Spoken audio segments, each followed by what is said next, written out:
Thanks for watching the Paul Farrington Show. Please remember to like, comment, subscribe, hit the notification bell, all of the above, and make sure you follow us at Paul Farrington Show on Instagram. Thanks for watching. And welcome into the Paul Farrington Show. We'll be talking about the NFL Divisional Playoff Round today. Paul Farrington joined alongside Jack Weinberger, Robert Ziggy Ziegler, and that's it today. We have Andrew Keenan. Coach Andrew Keenan is coaching the varsity game right now for Northern Highlands, Jack and I's former high school. Hopefully they get a big win.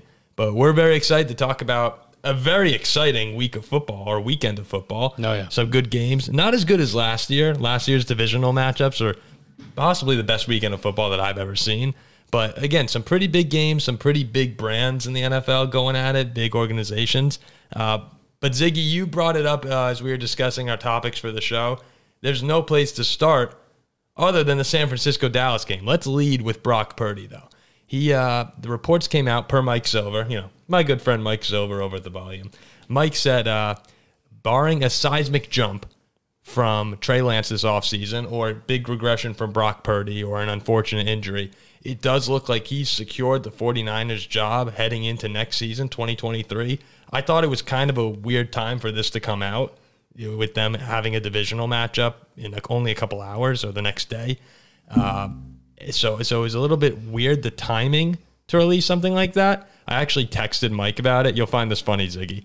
I texted Mike and I said, is this report true? I saw it on Twitter on some account. I can't remember who it was. And I went over to his account, and as I was scrolling through Mike's tweets, I couldn't see it. And he responds to me, "Are you asking if what I reported was true?" And I said, okay, relax. I couldn't find it in your tweet, in your feed. So I had to go straight to the source. I said, shoot me. I'm just going straight to the guy. So it does appear that is true, that Brock Purdy has won over the job. And he looked really good again. The Dallas defense presents challenges that Purdy hasn't seen throughout much of this season. We talked on the last show about how he's faced some weaker competition, to say the least. But against Dallas, he looked good again, took some more sacks than we've seen in the past, but he got the job done, and now he finds his team in the NFC Championship game. Ziggy, you said you were particularly impressed with Brock. Yeah, I think Brock Purdy got the job because he won over the locker room. This is a guy who, unlike Trey Lance, wasn't handed any opportunities. He's really to come in and earn it, taking advantage of the opportunity. But I think the decisive moment in this game, there were about 6 minutes left in the third quarter. San Francisco was up 16-7, but they'd had 2 or 3 punts in a row. K'Wan Williams gets this amazing interception off of Dak Prescott. And sort of this is the drive that could decide the game. Lot going on. 49ers really need to get some momentum. With the offense not working, Dak Prescott in the offense is dangerous. And he just drives down the field and gets a methodical touchdown with Deebo Samuel. I mean, look, Brock Purdy, he's a rookie. There wasn't a lot expected of him. He's done absolutely everything you've asked. He owns the locker room. Look, I don't know what else you want in a first-year quarterback other than winning difficult playoff games. Yeah, that's true. Yeah, the thing is, we brought up on the last episode the strength of schedule that he's dealt with. And like we were just saying, really not great at all. They're divisional round against one of the better teams in football, to a lot of people in Dallas Cowboys. With the best player in football on defense. Coming after you play after play. It's a close game. It's late. And he wins that game, which really shows me a lot. Now, we'll talk about more about this, going into Philly's a different animal. But to win that close game at home against Dak, a veteran QB, Micah Parsons, a very good Dallas Cowboys team who is out for revenge. To win that game really showed me a lot for the 23-year-old kid. Yeah, and that's why he's going to have the job next season, and it should only get better. It's just crazy to think that, Ziggy, just a few years ago, Jack and I was sitting in Orlando at the, what bowl was it? It was the Camping Worlds Bowl. The Camping, it was the Camping World Bowl, and I texted Jack and I said, Notre Dame -3 against this Iowa State team is the lock of a lifetime, and it turned out to be the fact of the matter was it was. But that Iowa State team had Brock Purdy, it had Breece Hall. And to see this guy go, at least for me, from this guy that I was kind of joking about, like very good college player, but no one ever saw this coming, to now playing in the NFC Championship game. Yeah, you could go back 2 months and no one saw this happen. Right. Last year, what was Iowa State? They were the biggest letdown of the year. They were terrible. I mean, they were the second best odds to win the Big 12. I loved them. They were 8-4. Yeah. Did you think 1 year ago that the final 4 quarterbacks standing would be Jalen Hurts, Joe Burrow, Patrick Mahomes, and the Iowa State Cyclones quarterback, who was picked last in the draft? Brock Purdy. And Brock Purdy has completely reinvented himself in the NFL. I think the biggest difference, he worked with some guys in the offseason. I've never seen this before. He increased his throw velocity by 5 miles per hour. Really? Yeah, just like randomly this offseason. Like, he has put in so much work to get better, and that's why he's looking like a completely different player. Like, look, you can look at the stats, and what was Purdy? I think it was like 19 of 30 for 200 yards and no touchdowns. You can say, all right, he didn't have the stats. What did he really do? But he took care of the ball. He made some pretty amazing plays on the run. He got the offense sparked when they needed sparks. What more do you want from this guy? Bro, when you have a great defense like San Francisco does, probably the best in football, your job, and which is why I give him a lot of credit for being how old he is, you know, he's younger than us, is not to kill them on the offensive side by turning it over. Which everyone thought he would do. And including me. And he really has not done that, which is very impressive. Yeah. And unlike Jimmy Garoppolo, who's able to do a lot of that, he doesn't make some of the mind-numbing mistakes. And when the moment comes and he's under pressure and he has to roll out and make a deep pass, he seems to get it done. Right? So he's Jimmy Garoppolo, but with more upside in his first season. Well, I was watching a rerun of the Cowboys 49ers from last season in the divisional matchup, the one in Dallas, or I think it was a wild card weekend matchup, actually. In Dallas. 5-4 last year. Yeah, the 5-4. Yeah. And the 49ers were controlling the game, and then Jimmy G has a horrible interception, late third, early fourth quarter. And it brought Dallas back into the game, and it led to the opportunity for Dallas to tie it at the end before the incident with the referee. So you do see this with Purdy versus Garoppolo. He's just better right now. And look, this game 6-6, 9-9, a dogfight the whole way. I'm like, all right, where is this youngster's interception? Where is he going to lose him this game now? And that's what we've been waiting for. And it was Dak who threw the picks. Yep, exactly. Now again, look, we'll talk about this later. In Philly, NFC chip, different story completely. But that was really, really, I turned a corner on Brock. I was saying on our previous episodes, and I still do agree, it's more so, it's a big help, the weapons around him, including McCaffrey. Getting McCaffrey was huge for him. Absolutely. I think that the McCaffrey trade is the move of the season. Yeah, but I mean, I turned a corner on Brock Purdy as a quarterback beating Dallas in this game. There you go. Last thing I'll say, people are going to talk about Brock Purdy, well-deserved. Don't forget Chicago Bears legend, Robbie Gould, continuing his postseason streak. He's 25 of 25 on field goals and 37 of 37 on PATs. Mike McGlinchey said on a lot of teams, they just have a kicker on special teams. 49ers have a football player who's ice cold when it's time to make the plays. I mean, never missing a single kick and a big tackle on the kickoff return, or at least he slowed down. Who was it? Turpin? I can't remember who it was. If he doesn't make that tackle, touchdown. Yeah, we're talking 16-16 game there. And just one quick thing. You mentioned Mike McGlinchey. We were talking Micah Parsons before. Did you guys see the play where Micah just ran through our Notre Dame guys and threw him on the ground? Threw him on the ground. 300-pound man. He tossed him on the ground. Yeah. Unbelievable watching that. I was imagining myself. Again, I never played football past third grade. And I just can't. I remember we used to have a friend who was just really fast, and I was on the line for some reason. And in third grade, we're talking third grade football, and I just couldn't block him. He was too quick to get around. Micah Parsons is like that for these guys, but then on top of it, he can throw you to the ground. And he did that with unreal. one arm. One arm. It was basically a stiff arm. Just with one arm, he grabs Mike McGlinchey's jersey, lifts him up, and tosses him to the side. Just an unbelievable play. I mean, that man's also, he's younger than us too. Yeah. That man's younger than us. That's also crazy that now we're starting to watch these guys. I go, wow, Micah Parsons, was he 23? He's 23. Yeah. He's 23. He has more sacks in the NFL than he is years of age, 26 and a half. Sheesh. And so it's only going to get higher. But let's talk about the Dallas Cowboys and Dak Prescott.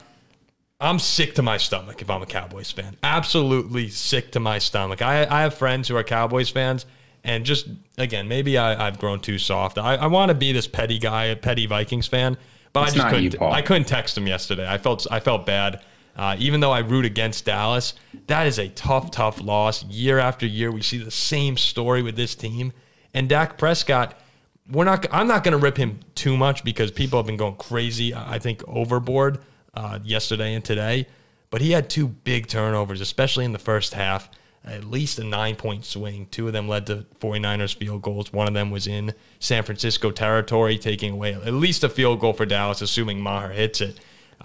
So in a game, we don't know. But in a game where I said on our preview show, 24 points I thought would win it for Dallas. It would have got the job done. Those 9 points are big, and those are the mistakes that Brock Purdy didn't make. We just see it a lot now with Dak, and at least this era of Cowboys football, mistakes in playoff games. And I'm okay with, I'm willing to look past it and go into next year if I'm a Cowboys fan. But a lot of people are fed up with Dak, and I'm not sure what they would want to do. But I definitely understand the disappointment from the aspect that you get to the playoffs pretty much every year and you lose. You have a stinker. You don't make it to the NFC Championship most years even. The Super Bowl, I don't even know the last time they had a Super Bowl. So that aspect I understand. In terms of this year alone, the second that you didn't get the number 1 seed, you don't expect to go to the Super Bowl. Like, they were a dog in San Francisco. They won that, you got to go to Philly. People do forget that with the Cowboys. This was an underdog team. Yeah. And most people before this weekend had San Francisco as their NFC Super Bowl selection. No, a lot of people still do. Last year when Dallas lost at home to San Fran as a favorite, that's disappointing. Yes. But to go on the road the entire playoffs, then you go to San Francisco, a team that a lot of people say is the best team in football. Then you got to go to Philly if you win, who other people say is the best team in football. So to get knocked out by San Fran on the road as an underdog is not the. I'm not. It's super just the way it heartbroken. happened that people are mad about. But let's you're not supposed forget to win that game. You were supposed to lose that game. But you could have won. The reason they're supposed to lose that game is because they have Dak Prescott at quarterback. Look, Dak Prescott has been a very good quarterback, but to win a Super Bowl, you need greatness. Twice now we've seen Dak Prescott get the ball, basically 2 years in a row, he gets the ball with under a minute left, no timeouts, and has to get it done.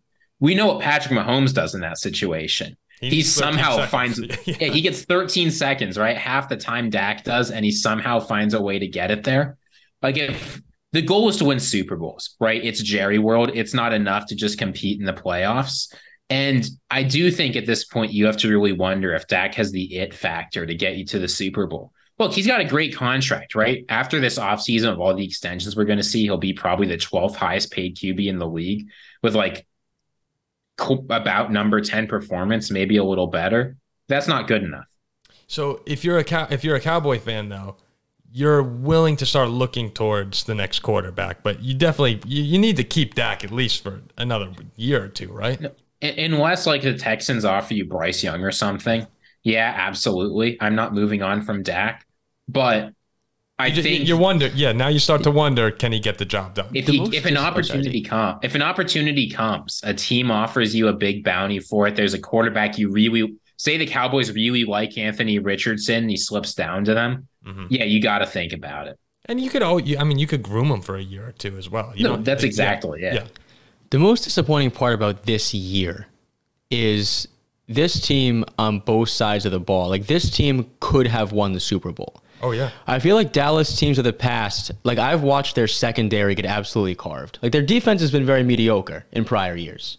And to win the Super Bowl, you need a very good defense, which this year they had, and other years they haven't, which is the most disappointing part about this season. I'm going into this season with an expectation, okay, we have all the pieces on two sides to win it. Whereas in the past, the offense has been great, defense has been very underwhelming. They don't have many weaknesses. This year they didn't, no. But I do think, like Ziggy said, Dak Prescott was the factor that a lot of people were worried about, at least within Cowboy Nation. And in this game, what's so disappointing about this game, I know you're talking season perspective, but this game is that every opportunity was there to win it. CeeDee Lamb was sensational. Zeke wasn't great, but he got the yards that he needed to. The defense did its job. The defense was 19 awesome. points, yeah. Especially considering what San Francisco had done the previous 10 weeks. They were scoring 30-something a game, and they got shut down.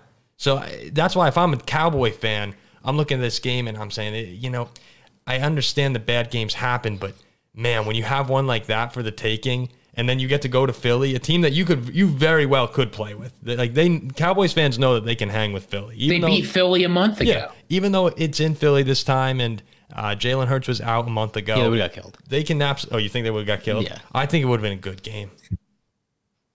I don't know. So, all right. Why don't we move on to Philadelphia, though? Because there was a lot of noise around the media over the past few weeks about whether this Eagles team was regressing, if they were falling apart at the wrong time. Jalen Hurts was a little banged up. Here come the mighty New York Giants and Daniel Jones, the future MVP of the league. Brian Dable, the greatest coach in the NFL. And what do? 38-7. Yeah, I told you, the -7.5 is my lock of the season. 38-7. A traumatic score for Ziggy, myself, many other Vikings fans who were unfortunately recalled the NFC Championship game from 2017. We don't need to talk about that, though. The Philadelphia Eagles, team I probably wouldn't want to talk about most of the time, but hard not to. I like this team. I like this team so much. Really, really good. The ground attack, as good as it's been all season. Jalen Hurts' shoulder looked fine to me, Jack. Would you agree? Oh, look great. I mean, look, all week leading up to the Giants beating Minnesota was all the bulletin board material Philly needed. Yep. Nobody was talking about them. Oh, like, this team lost to the Saints, and like they've looked mediocre to end the year, and Giants just won at Minnesota, and they're getting 7 points. Like, oh, Giants. Public all over the Giants. Yeah, okay. That was Philly is the best team in football, and I've thought so all year.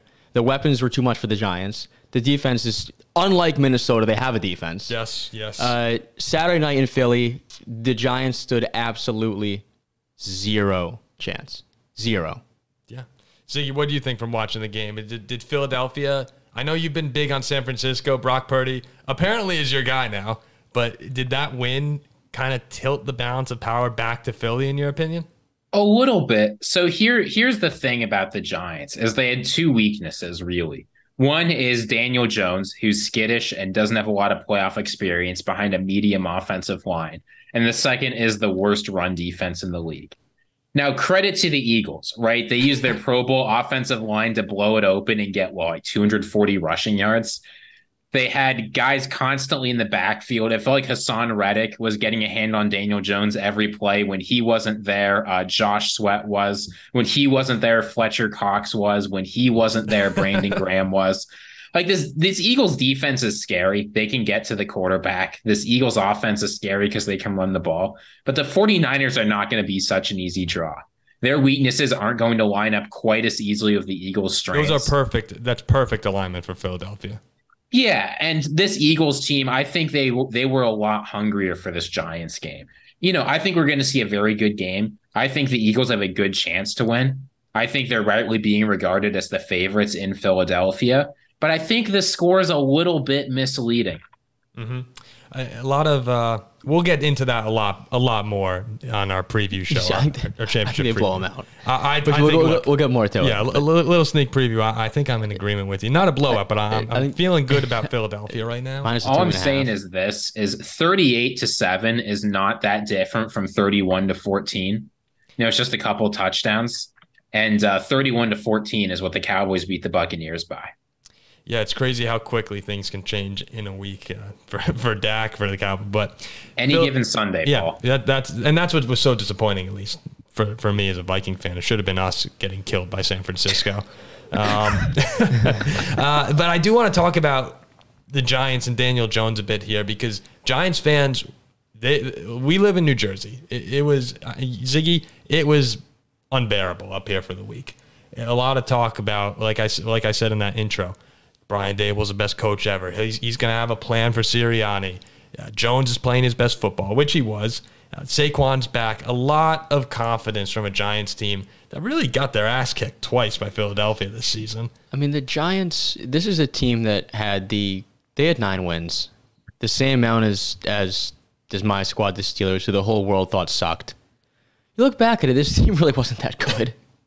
Well, I think it's a good football team with just glaring holes. If the Giants lost at Minnesota, which they very well could have, the Vikings were playing without a defense. Yeah, the whole narrative is different, because this team really is mediocre, And that's the truth.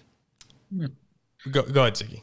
Well, yeah, of course this team's mediocre, right? Like you're looking at. I mean, people started to flip the table. I get it. They way outperformed, but this team has so many holes. It's obvious. You look at their number one wide receiver this game was Richie James.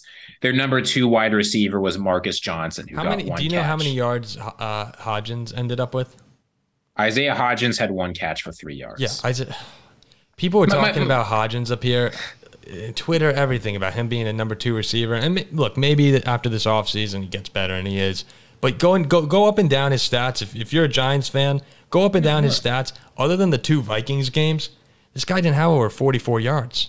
I mean the Vikings defense really did. It was that bad that it made Daniel Jones and this basically inept Giants offense at times look like they were the Kansas City Chiefs. Yeah. Yeah.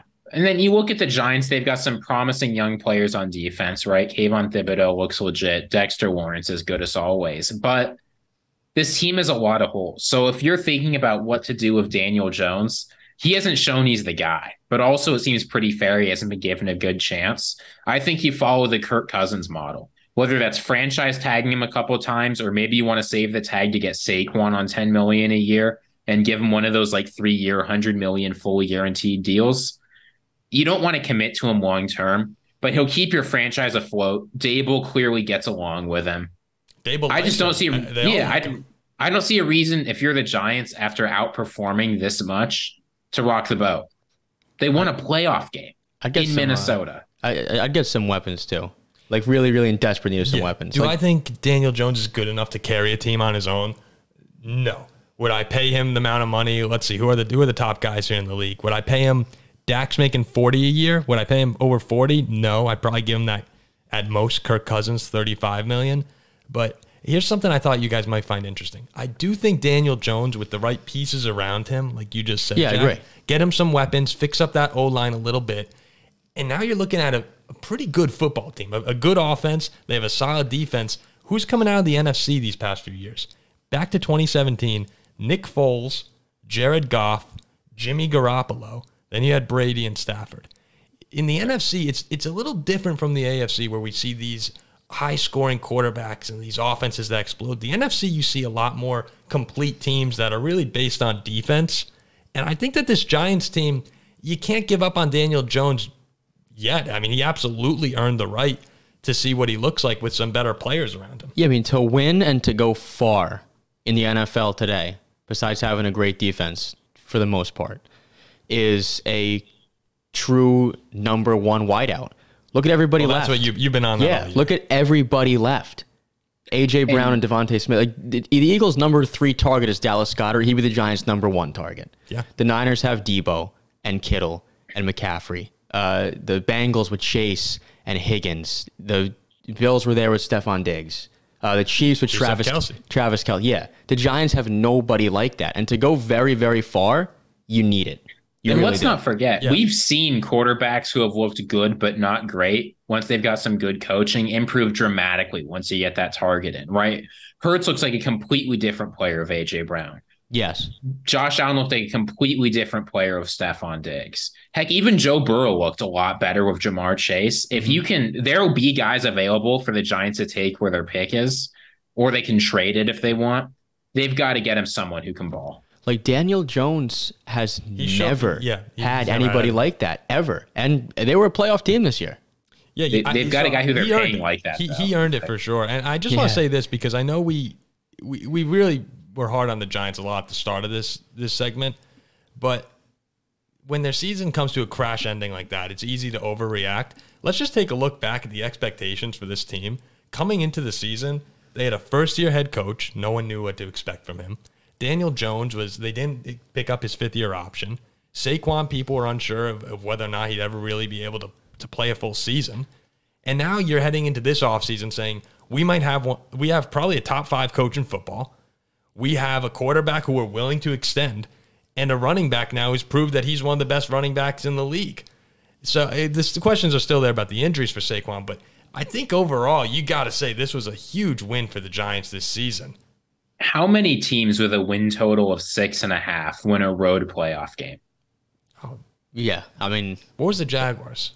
I know they were home, but what was the Jaguars' win total? Do we know at the start of the season? Probably somewhere around 6.5 also. Yeah, 5.5, 6.5, yeah. But yeah, they went on the road. They beat a Minnesota team that wasn't great, but definitely a good Minnesota team. Jaguars were also 6.5. Yeah, those two teams, Jaguars and Giants, I think you got to be really, really happy with where you're at. Jacksonville, I actually say, is in a little better shape, though, because they have Lawrence. I mean, yeah, they have a guy who's going to be a top 5 QB in the league next year. Yeah, I would slightly rather be Jacksonville than the Giants. I agree. Actually, I think I definitely. I mean, especially because you're also not playing against Philly and Dallas year after year. Jacksonville's going to be the AFC is a gauntlet, but they're going to be a trendy pick for people next year to win the division and make some noise. Look, they're playing against Houston. Okay. The Colts. Division they should handle, but to make some noise in the playoffs is tough in the AFC. Yeah, just because they're not going to be a trendy pick. They're going to be the odds-on favorite by quite a bit. I'm in a trendy pick to make some noise in the playoffs. Like an AFC outright type. Yeah, but look. Yeah, depending on what their odds are, I could see them being they're probably going to be at least the 5th or 6th highest team. Right? Yeah, they'll probably be, probably around 6, I would say. Go ahead, Ziggy. AFC is just a gauntlet. Right, let's imagine Trevor Lawrence grows like you're expecting him to grow. You've got Burrow, who's playing like one of the best quarterbacks in football. I think he's best. Mahomes, Allen, Lawrence, Herbert, Jackson, and that's still without really thinking about other guys. Deshaun Watson he might very well come out next year and be great again. Bryce Young probably going to either the Colts or the Texans. Bryce Young will be there. It's Russell Wilson and the Broncos have a very talented team. They weren't able to do it this year because Nathaniel Hackett's Tom Brady to the Raiders. Yeah, it's going to be tough to get out of there. Well, let's talk a little bit about Josh Allen and the Bills. They have a very disappointing loss against the Bengals. Against, as you say, the greatest player of all time in Joe Burrow. Yeah, they're the greatest team of all time, the greatest player of all time. Yeah, just a tough day for Josh Allen. And for a team that had won 8 games in a row, the writing was on the wall for Buffalo. They looked shaky. The defense wasn't playing nearly the same level that it was earlier in the season or last year. Josh Allen, I wonder about the Brian Dable effect because you see Daniel Jones take these strides forward. And Josh Allen, this year, you have to say he regressed a little bit, right? He almost led the league in turnovers. Yeah, you have to say that Josh Allen regressed. In that defense, I just want to mention, with Von Miller, a lot of people were talking about his impact, and some people were saying it was getting blown up. The Bills were 5th in pressure rate with Von Miller. When he got hurt, they dropped to 27th in the league. So that injury, it's just one player, but it really crushed them. And Joe Burrow just waltzes into Buffalo, a very difficult place to play with 3 injured offensive linemen, and he really bullied that defense all day. Yeah, I mean, I had 4 separate bets involving the Bills and Diggs in his yards and Diggs touchdown, and I got burned. It really was shocking to me not to see the Bengals come and score and look the way they did, but it was to see the Bills lay an absolute egg. Like, you're down 14-0 and you don't really have a chance. They don't even show any fight. No, they got dominated. Like, it was total domination for 4 quarters, and that was very stunning. In front of your home crowd, you have DeMar Hamlin there, too, in attendance with you.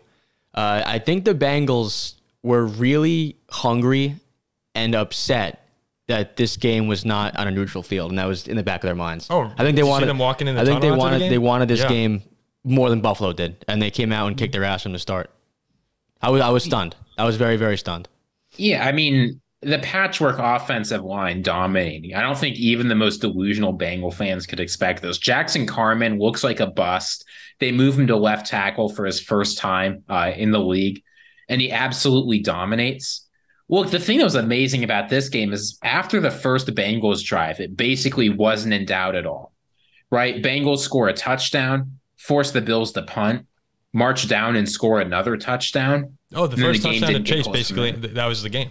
Yeah, it was never close. The Bills' D looked atrocious. And it's one thing if the Bengals go and win that game 34-28, but the Bills' offense looks okay. The most surprising part to me was that Josh Allen looks pretty bad.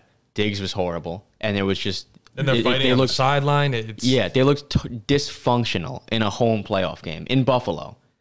I know this Cincy team's great, and this team has burned me every time I bet against them.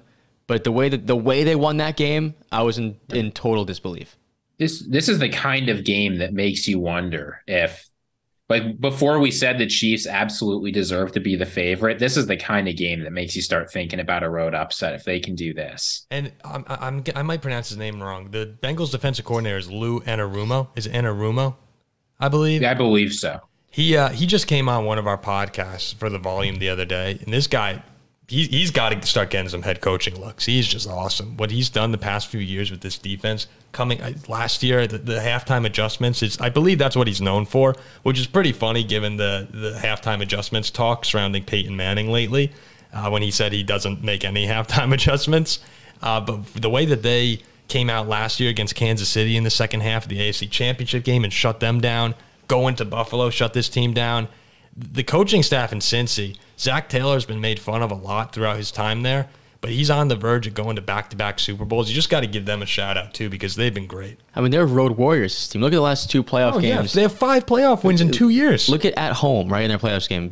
Barely beat the Raiders. Honestly, probably should have lost to Baltimore if they score from first and inches. Find a way. And then you go on the road when I just think there's no chance they can win this game on the road, and they look 10 times better than they do at home. Yeah, they just have they have that it factor, and that's why before the game, Jack and I were talking about Bengals. But Bengals I am fading them again. I know you are, but they have that it factor. Joe Burrow has that it factor. He wins. At the end of the day, he wins. I've been saying this for a year, Paul. No one listened to me last year. No one listened to me going into this offseason when I said it was absolutely disrespectful for the reigning AFC champions to be overlooked and called fluky.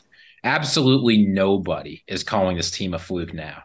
Yeah, they're going to go to back-to-back Super Bowls, I think. No, I'm going to win the war against them when Mahomes takes me to victory. You've lost too many. You can't win the war against them. No, because I'm gonna quintuple down on all my losses from the past on the Chiefs. No, you know what, Ziggy, what's going to happen is Jamar Chase is going to go for 220 and 2 touchdowns in the Super Bowl to make this come full circle to when Jack was saying he's not. What were you saying? Well, Jack, we're going to give you receiver in the league. I'll be on the Chiefs and the Bengals will win. Then I'll back the Bengals in the bowl and they'll lose. And the Eagles or Niners will crush them. Yeah, that's what'll happen. Jack, I want to give you one more chance to retract the Jamar Chase take. Yeah, I want to give you one more chance. That was the worst. That was one of the worst takes by any sort of sports show ever. And I'll be the first to admit it. Like, I also like my credit for good takes, but I'm the first to admit my horrible ones. And you know what's unfortunate is that we had you on this show apologizing for the Zach Wilson take. And that turned out to be completely right. That's a great take. Yeah, that was an awesome take.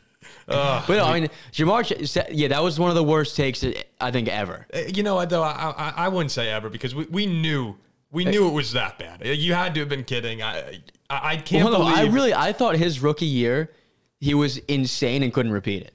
And the first 3 weeks, I was actually looking like I might have been right. When he got hurt. Yeah. And then Bengals were what, 0-3? Yeah, I think they were 0-2, and then Chase got hurt a couple weeks later, and now they've won 9 in a row. And then I'm like, but then now they've won 10 in a row. They're in the AFC Championship game. That proved me wrong. I want to bring up real quick Buffalo. If you're their fan base right now, again, one of the things that our show can do as well as anyone is relate to teams suffering. And the Buffalo fan base at the moment, I have to say, the panic level should be at probably up to a 7, which I think is a pretty high level. Look, here's what I'm going to say this, Ziggy. I'm calling it a 7 because this team now, 3 years in a row, you had the AFC Championship loss to Kansas City. Obviously, that game was a blowout, if I'm remembering correctly. It wasn't close. Then last season, the divisional round, the 13-second game, heartbreak. And this year, just disappointment with a loss to Cincy. A very good Cincy team, but that's one you need to win at home if you're Buffalo. The whole point of this season for Buffalo was get games in Buffalo so you don't have to keep playing these AFC Championship games and divisional round games in Kansas City. And you had an opportunity to avoid playing in Kansas City. A neutral field, I know it's not Buffalo, but neutral field, you'll take that if you're the Bills. And once again, they can't get the job done. The concern for me here is that these opportunities, we've said this before, this is what we talked about with the Bengals last season, it looks like they'll get back though, is that they don't come very often. It's hard to win in the NFL. And we just rattled off all those quarterbacks and great teams in the AFC. Buffalo, you don't know how many chances you're going to get. And right now, they still have Josh Allen. He's still one of the top 3 quarterbacks in the league. But you don't know. This was a year where they really had an opportunity. And I'm putting my panic level at a 7 because you just never know if you're going to get back. Well, as you think about it, Paul, I mean, I think it seems pretty clear that the Bills need to improve. They're not quite good enough, right? Their defense is reliant entirely on an aging Von Miller. The offense can be inconsistent. But then you sit down and ask yourself what avenues this team really has to improve, and it's not clear. With only 39 players under roster going into next year, they're already 10 million over the cap. There's not easy ways for them to make money other than really punting on making a hardcore commitment on Diggs, Allen, or Miller. This team's not a team that's going to be able to go out and in a trade get some huge guy. Like Von Miller was the acquisition, and the offense was supposed to be good enough.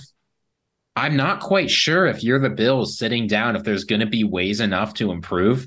So I'm not quite as panicky as you, right? We've seen Josh Allen can do absolutely anything in the NFL, but a 5 or a 6 and some coaching changes don't sound as crazy anymore. I think this Bills team has been playing with a little bit of pressure on them.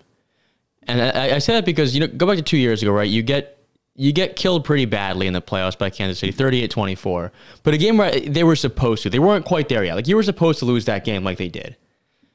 And then you go last year, and in a game you should have won, and you lost probably the most heartbreaking game that I've seen. And now everyone's like, okay, like, this has to be the year of the Buffalo Bills. Like, this has to be it. Now you're hosting a game as a 6-point favorite. This whole terrible situation with Hamlin. It's like, maybe the back of my mind is like, we got to win this for him this year. Like, this has to be us. And the Bengals come and catch you sleeping. That could be, yeah, maybe next season too. A little bit of that pressure's taken off, and you see them play looser. I don't know how. I think it's going to be tougher. I think there's going to be more pressure because now the thought is your window's closing. You guys totally blew it. No one's going to believe in them. But in the worst way. It's different when you lose. Like, you've lost 2 years in a row in Kansas City. Like, tough, frustrating, but fine. Now to lose at home. No, it's bad. Well, that's what I'm thinking is maybe this year you came in and most people were saying Buffalo's the best team in the league back in the early weeks of the season. Next year, there will definitely be pressure saying we got to get this thing right soon because you never know when the window closes. But I do think that it could help them if Cincinnati and Kansas City are now viewed as the top dogs and Buffalo can go back into that 3rd or 4th ranked team. And maybe they can slowly make their way up. I'm just trying to find a silver lining. The fans are mad. They're very, very angry right now. They've been angry for they're anxious. They're very anxious right now. Yeah, but once you have, Paul, you know this. Once you have expectations that are met a little bit and then stripped away from you, it hurts a lot more. I'm not sure what this team's going to do if the city of Buffalo stops being behind them quite as fanatically. If people start to get angry, people start to get resentful. They'll get angry, but they'll still be there. They'll still be there, but you don't want angry vibes around your team. No. Right? You don't want the kind of pressure that makes Sean McDermott, Stephon Diggs, and Josh Allen all almost come to fists with each other. And I think we could see a lot more of that next season. Well, hey, Sean McDermott's been, I'd say in Buffalo, he's been a very good coach, or a good coach, but we did talk about the teams that were in the divisional round. 7 of the 8 were offensive oriented, and look at the struggles they had now. Look at the struggles they had now. I don't want to say that Sean McDermott should get fired or anything like that, but it is just we're getting to the point where maybe they've reached their limit with him. I don't know. Is that a little too far? They've got to change something. Yeah, so we'll see what happens with Buffalo, but I'm panicking. I'm actually in full panic mode if I'm a Bills fan, and hopefully, or I'd imagine it would just be some post-game stress. So maybe you give it another 24 hours and you cool down, but I would not be happy. I would not. I'm frustrated and disappointed for the most part. Let's wrap this up here. I'm crying in the club. You're crying in the club. Let's wrap this up here with some Kansas City talk. Why not? Patrick Mahomes. Yeah, I'll be betting on him this week. Yeah, your boy. Your guy to take down the Bengals. You need someone to do it. Yep. He has a high ankle sprain right now, and he looks like he's going to play. He says he's going to play. Andy Reid said he's doing okay. He's fine right now and should play. But we're talking about him going up against a Bengals team that's red hot, that's beat Kansas City by 3 points the past 3 times they've played him, and he might only be about 85%. So it's going to come down to Mahomes in the pocket. He's definitely going to have reduced mobility. Is he going to be able to get that done against the Bengals? I'm not sure. But it was a very impressive performance, a gutsy performance against the Jaguars. I think if he comes out of that game, they lose. Chad Henne's drive was great, but I'm not sure he's able to pull that off time and time again in the second half. So one of the more gutsy playoff performances we've seen in a while from Patrick Mahomes, but it's going to be an uphill battle against Cincinnati. Yeah, he's fine. Like they'll give him they'll give him stuff. He'll play and he'll be fine. And I appreciate his little injury now because it gives me the Chiefs at -106 that game and that game at home. The Bengals are favored. Oh yeah, the line flipped 3.5 to -1 Cincinnati. Yeah, it's a pick 'em now. Yeah. No, it's -1 Cincinnati. I know. What's the Chiefs -106? No, they're both like -1, like 112, right? Something like that. But yeah, it's just been a big line, like what, 4.5 point flip. So yeah, to see the Chiefs in a pick 'em at home in the chip, like I'll be on them. I think he'll be fine. Look at Ziggy. You remember last year? You're threatening his boys. He loves the Bengals. Oh, I know, but I'm winning the war against them. Last year when the Chiefs hosted the Bengals, they were kicking the crap out of them. They were. And it took a uncharacteristic, ridiculous collapse. I see the same exact start. I see Kansas City at home starting on fire, not looking back, and mark my words, blowing this team out in Arrowhead Stadium. And we can clip this if you want, because it's going to be a winner. Sure. And I had the Chiefs going to the Super Bowl. Mahomes throwing for 350 yards and 4 touchdowns. I'm done with the Bengals are great, but I'm done. You just hate the Bengals. I'm done with them. Chiefs and Eagles in the Super Bowl. I think that you are wildly underestimating the kind of injury that we're going to be dealing with. No, look, these high ankle sprains are nothing to trifle with. Do you remember that high ankle sprain that basically derailed an entire season from Saquon Barkley? Look, these kinds of injuries, not only are they bad, right? The only thing the Chiefs are worried about right now is reducing swelling because they can't make this injury any better. There's a very high risk of re-injury, right? Where there's a significant chance that in this game, Mahomes gets tackled, something doesn't go quite right, and you get something like an ankle fracture or dislocation. I think it's unlikely he's able to finish this game if the Bengals are able to pressure him and hit him. Look, it just takes 1 or 2 hits, Paul, for Mahomes to get out of this game. They'll shoot him up with everything, and he'll. If your ankle gets dislocated, there's nothing you can do. Jack wants him shot up with horse testosterone. I mean, they have things. He'll play. He's going to be fine. Ziggy, was the Pollard injury this weekend a high ankle sprain? That was a broken leg. Okay. Oh, he broke his leg? Yeah, he broke his leg, and yeah, I didn't realize. I was in and out, and I saw the replay and went, oh, I thought he broke his ankle, but for some reason I'm remembering. He got a broken leg and a high ankle sprain. No, so he did have a high ankle. Okay. I saw high ankle sprain. I didn't see the broken leg. All right, that would explain the cart. Now, did you remember Tony Romo saying during the broadcast though that when he had a high ankle sprain, you could go back out there and play sometimes because you have all that adrenaline going, but the next day and the couple days after, you can't even walk. So maybe Mahomes, I know they're saying that he's doing better today, but I won't be surprised if he's in a lot of pain. Yeah. I mean, I can't wait. I cannot wait to bet on the Chiefs. We'll get into that a lot more in the preview show. Chiefs and Andy Reid beats his old team in the Super Bowl. Ooh, I do like that. That's kind of a fun narrative. I mean, no one's talking about the Chiefs. Everyone's saying the Bengals, they own them. They're their father. They beat them last year. Chiefs. Mahomes won't be healthy for the Super Bowl, even if they win. Andy Reid, he'll beat his old team. You think he'll? No. The Chiefs are my pick to win the Super Bowl on what's today? On January 13th. February. He's all over the place. No, I'm not. I said Chiefs Eagles. It's simple. And Chiefs beat them. Please remember to like, comment, subscribe to this podcast, this YouTube channel. Ziggy's on Bengals Niners. If you're not enjoying what you're listening to, let us know in the comment section, and we'll try to make the necessary if you're fed changes. up with Jack being dumb and wrong. Yes, please drop in the comment section. If you're a Giants fan, let us know if you would extend Daniel Jones, how many years you'd want him for. If you're a Chiefs fan, do you think Patrick Mahomes will be good to go? If you're a Bengals fan, why do you think that the answer is no? Please like, comment, subscribe. It's all appreciated. Hopefully we have Andrew back on Wednesday night's recording. That should be released on Thursday. Ziggy plans on being here. I think Jack plans on being here too. What night? Wednesday night. I'm not doing anything. Yeah, so the full squad should be here on Wednesday. We look forward to that. Any final thoughts, guys, before I send this off? Bengals win it all. Easy money. Joe Burrow's revenge. Ice cold. Chiefs win it all. after they beat the Bengals and then win the Super Bowl. All right. If the Chiefs win, Eagles by 1 million. That's all I got to say. I could be feeling a friendly wager between these two on the preview show, but we'll have to see what happens. Thanks for listening. We'll see you next time.